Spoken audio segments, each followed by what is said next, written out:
Hello everyone and welcome back to ICT channel. तो आज की वीडियो है 54th डे के सेशन की, जिसका पार्ट 1 हमने पिछली वीडियो में कर लिया था और हम ट्रैवल से रिलेटेड सेंटेंसेस उस वीडियो में हमने डिस्कस किए थे। आज हम उसी वीडियो को कंटिन्यू करेंगे कुछ और नए सेंटेंसेस के साथ, लेकिन शुरू करने से पहले चैनल पर नए हैं तो चैनल को सब्सक्राइब करें। तो फर्स्ट सेंटेंस इज मोटर का टायर फट गया। Tyre of the car burst. तो मोटर यानी कि कार को हिंदी में मोटर कहते हैं और टायर को इंग्लिश में टायर ही बोलते हैं। फट गया यानी बर्स्ट हो गया। तो tyre of the car burst. मैं साइकिल चलाने का शौकीन हूँ। I am fond of cycling. Cycle चलाने का शौकीन हूँ। साइकिल अगर हम सिर्फ बोलते हैं कि साइकिल, तो साइकिल यानी कि मैं साइकिल का शौकीन हूँ, लेकिन साइकिल चलाने को बोलते हैं साइकिलिंग। नेक्स्ट, मैंने सहारनपुर में गाड़ी बदली। गाड़ी बदली यानी कि मैंने गाड़ी चेंज की, यानी एक गाड़ी छोड़ के मैंने दूसरी गाड़ी ले ली। तो I change the train eight Saharanpur. तो मैंने सहारनपुर में जब पहुंचा तो मैं जिस ट्रेन से सहारनपुर आया मैंने वो ट्रेन छोड़ दी और मैंने दूसरी ट्रेन सहारनपुर से ले ली। टिकट घर दिन रात खुला रहता है। टिकट घर यानी कि जहाँ पे टिकट बुक होती है। The booking office. टिकट घर यानी the booking office remains open 24 hours. तो दिन रात यानी रात में भी और दिन में भी। तो ये क्या हो गया, इसको हम बोलते हैं 24 आवर्स। तो कहीं भी आप अगर लिखा हुआ देखते हो 24 आवर्स ओपन या 24 आवर्स वर्किंग, इसका मतलब होता है कि वो रात और दिन खुला रहता है। क्या यह गाड़ी सीधी कोलकाता जाती है? Is this a direct train to Kolkata? तो सीधी जाती यानी कि बीच में उसका रूट डाइवर्ट कहीं और नहीं होता है, यहाँ से डायरेक्ट कोलकाता जाती है। तो सीधी गाड़ी यानी डायरेक्ट ट्रेन टू कोलकाता। और क्योंकि ये क्वेश्चन है तो इसलिए हमने आगे क्वेश्चन मार्क लगाया है। मैं आपके साथ स्टेशन चलूंगा। I'll accompany you to the station। तो यहाँ पे I'll जो है वो I will का शॉर्ट फॉर्म है। तो यहाँ हमने क्या किया, WI को हमने हटा दिया will से और उसकी जगह लगा दिया बस अपॉस्ट्रोफी S। तो ये रह गया I'll accompany you to the station। तो साथ स्टेशन चलूंगा यानी एक्कम्पनी करूंगा। एक्कम्पनी का मतलब ही होता है कि साथ में जाना। नेक्स्ट है, अगले हफ्ते मैं कश्मीर में होऊंगा, यानी मैं नेक्स्ट वीक होऊंगा कश्मीर में। तो हम यहाँ पे फ्यूचर की बात कर रहे हैं, तो यहाँ होगा I will be in Kashmir next week. अगले हफ्ते यानी कि नेक्स्ट वीक, और क्योंकि फ्यूचर है तो इसलिए आई will be in Kashmir. Next sentence है, रेल की पटरी पर से जाना मना है।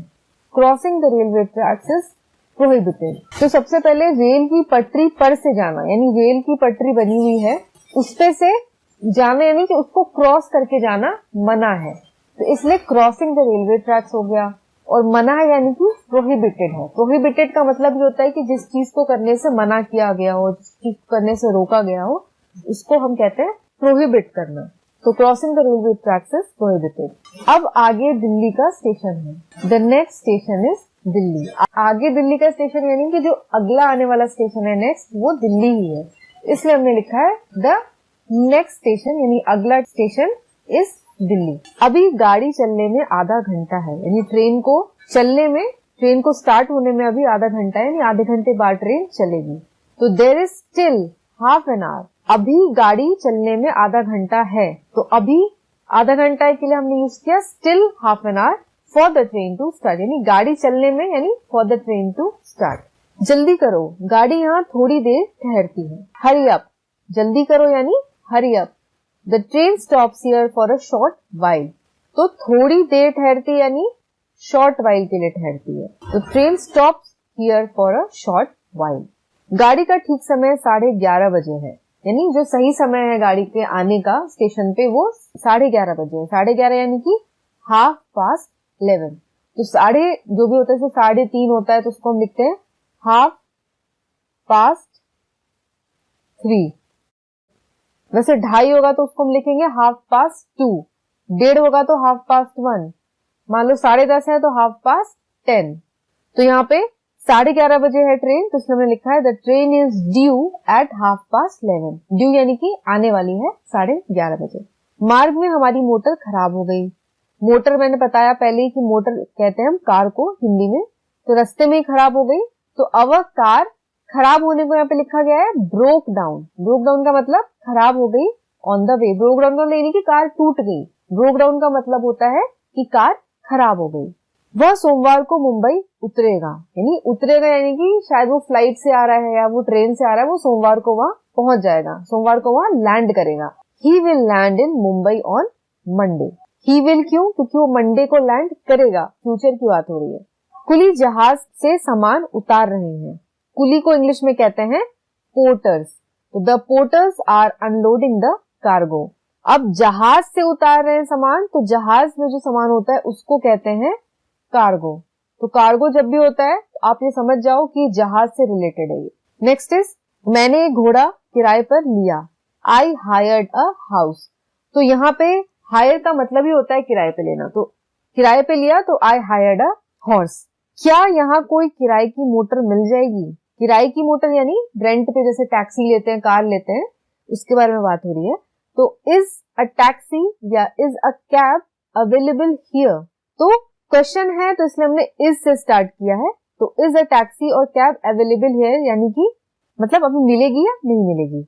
गाड़ी तो प्लेटफॉर्म पर पहुंच चुकी है। The train has already reached the platform.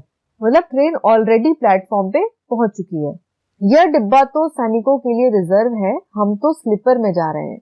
डिब्बा को बोलते हैं इंग्लिश में बोगी। तो this bogie is reserve for soldiers. तो यह डिब्बा, दिस बोगी, सैनिकों के लिए यानी कि सोल्जर्स के लिए रिजर्व्ड है। कॉमा, ये सेंटेंस का ट्रांसलेशन यहाँ पे कंप्लीट हुआ। कॉमा के आगे हम तो स्लीपर में जा रहे हैं। हम जा रहे हैं यानी आईएनजी लगेगा। वी आर गोइंग या वी आर ट्रैवलिंग। तो we are travelling by the sleeper coach. Sleeper यानी स्लीपर कोच। इस वर्ष आप गर्मी की छुट्टियां कहाँ बिता रहे हैं? इस वर्ष यानी दिस ईयर, गर्मी की छुट्टियां यानी समर वेकेशंस। तो where will you spend your summer vacation this year? तो अब क्योंकि क्वेश्चन हम पूछ रहे हैं तो क्वेश्चन मार्क तो लगेगा ही अंत में। और कहाँ बिता रहे हैं, तो कहाँ से शुरू होगा क्वेश्चन हमारा? तो वेयर से हमारा क्वेश्चन शुरू हुआ यहाँ पे। Where will you spend? Will you यानी कि कहाँ स्पेंड करेंगे, तो इसलिए वेन के आगे, वेयर के आगे लगा है विल। तो where will you spend your summer vacation this year यानी इस साल। मैं किसी पहाड़ी स्थान पर जाऊंगा, शायद श्रीनगर को। I will go to some hill station. तो सबसे पहले कॉमा के पहले वाला करेंगे ट्रांसलेट। मैं किसी पहाड़ी स्थान पर जाऊंगा, यानी कि जाऊंगा तो I will go. I will का शॉर्ट फॉर्म आई यूज किया है हमने। I will go to some hill station, पहाड़ी स्थान यानी हिल स्टेशन। अब आगे कॉमा के शायद श्रीनगर को। शायद यानी कि प्रोबेबली। तो शायद को इंग्लिश में कहते हैं प्रोबेबली। श्रीनगर को यानी टू श्रीनगर। तो ये थे हमारे आज के सेंटेंसेस। अब यहाँ पे कुछ इंपॉर्टेंट पॉइंट्स हैं। Our school will reopen tomorrow, यानी कि हमारा स्कूल कल खुलेगा। Curzon Road in New Delhi has been renamed Kasturba Gandhi Marg. नई दिल्ली का जो रोड था करजन रोड, उसका नाम बदलकर कस्तूरबा गांधी मार्ग रख दिया गया है। तो इन सेंटेंसेस में रीओपन जो है वो री प्लस ओपन और रीनेम्ड जो है री प्लस नेम्ड, यानी कि यहाँ पे री उपसर्ग है, इससे बना है। तो री का अर्थ होता है पुनः यानी फिर से। तो ओपन का मतलब होता है खुलना, और इसमें जब हमने री जोड़ दिया, ऐड कर दिया ओपन में, तो हमें नया वर्ड मिल गया री ओपन। तो री का जो मीनिंग होता है, री का मतलब होता है दोबारा से, यानी पुनः कोई चीज रिपीट होना। तो ओपन यानी खुलना, री जोड़ दिया तो री ओपन यानी दोबारा खुलना।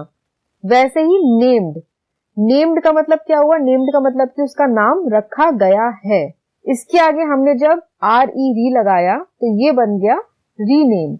तो रीनेम्ड का मतलब हो गया फिर से नाम रखा गया है। तो जब भी हम किसी वर्ड के आगे री लगा देते हैं तो उसका जो सेंटेंस हो जाता है वो हो जाता है कि फिर से वो कार्य किया गया। ओपन के आगे रीओपन, तो रीओपन दोबारा किया गया। रीनेम्ड, नेम्ड में री लगाया तो नहीं, दोबारा उसका रखा गया। तो ऐसे ही कुछ और आपको वर्ड्स यहाँ दिए गए, जैसे rebound, reclaim, recoil, recount, recross, reenter, refill, refund, reload, remake, replant, reprint, retake, retrace, rejoin. तो री एंटर में जैसे फॉर एग्जाम्पल एंटर का मतलब होता है अंदर घुसना, और री इसमें लगा दिया तो यानी दोबारा अंदर प्रवेश करना, री एंटर। वैसे ही जैसे रीप्रिंट है, तो प्रिंट का मतलब होता है कि उसका प्रिंट निकालना। री लगा दिया तो ये बन गया रीप्रिंट। रीप्रिंट का अर्थ हो गया दोबारा से प्रिंट निकालना। तो आपको अगर इसमें से कुछ वर्ड्स इसमें से ऐसे लग रहे हैं जो आपको नहीं समझ आ रहे हैं, तो आप डिक्शनरी का यूज भी कर सकते हैं, कि आप कमेंट करके भी पूछ सकते हैं तो ये थी हमारी आज की वीडियो। आई होप कि आपको आज की वीडियो पसंद आई हो। अगर पसंद आई तो वीडियो को लाइक करें, शेयर करें और चैनल को सब्सक्राइब करें। आज के लिए बस इतना ही। मैं मिलूंगी आपको अगली वीडियो के साथ। तब तक के लिए take care and have a nice day.